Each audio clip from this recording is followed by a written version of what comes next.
नमस्कार मित्रांनो, संकल्प न्यूज चॅनलवरती आपल्या सर्वांचं पुन्हा एकदा सहर्ष स्वागत।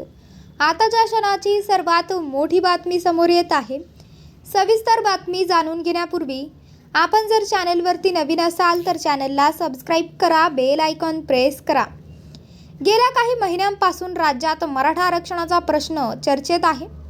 मराठा आरक्षण आणि ओबीसी आरक्षणाच्या मुद्द्यावरून सत्ताधारी आणि विरोधकांमध्ये आरोप प्रत्यारोप सुरू आहेत। यातच मनोज जरांगे पाटील यांनी विधानसभा निवडणुकीत उमेदवार उभे करण्याचा इशारा दिला आहे।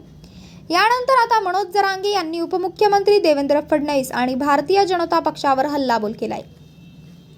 मनोज जरांगे पाटील म्हणाले, भारतीय जनता पक्षाचे काही पदाधिकारी माझ्यापाशी येतात आणि सांगतात की आमची फसगत झाली आहे, आम्ही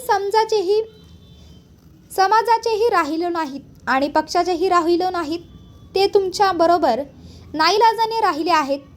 तुम्ही जे गणित मांडलं आहे ना, आमच्या आयुष्यातील सर्वात मोठा फटका तुम्हाला 2024च्या निवडणुकीत बसणार आहे, हा माझा शब्द तुम्ही लक्षात ठेवा। तुमच्या आयुष्यातला सर्वात मोठा पश्चाताप तो असणार आहे। राज्यातील शेतकरी आणि मराठा समाजाला शेवटी सहन होईल तोपर्यंत होईल।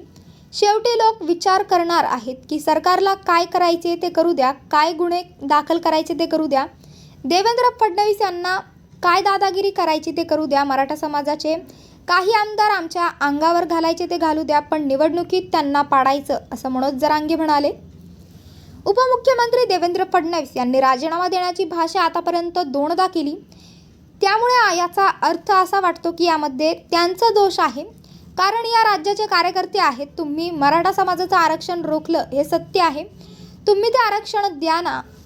सगळ्या सोयऱ्यांची अंमलबजावणी तुम्ही रोखली हे नाकारून चालणार नाही, त्यामुळे तुम्ही आणखीनही मराठ्यांचा द्वेष सोडून द्या। तुम्ही छगन भुजबळ यांचं ऐकू नका। देवेंद्र फडणवीस यांनी आमच्या विरोधात आंदोलन करायला लावली, एवढंच नाही तर ओबीसीचे नेते छगन भुजबळ यांना एकत्र करायला लावली, अशी टीकाही मनोज जरांगे यांनी देवेंद्र फडणवीस यांच्यावर केली। तर मित्रांनो, आपल्याला काय वाटते? आपली प्रतिक्रिया आम्हाला कमेंट बॉक्सच्या माध्यमातून नक्कीच कळवा आणि चॅनलला आणखीनही सबस्क्राइब केलं नसेल तर चॅनलला सबस्क्राइब करा, बेल आयकॉन प्रेस करा, जेणेकरून असेच नवनवीन व्हिडिओ व चालू राजकीय घडामोडी सर्वप्रथम आपल्याला या चॅनलवरती बघायला मिळतील। भेटूयात पुढच्या व्हिडिओज, तोपर्यंत धन्यवाद। जय महाराष्ट्र।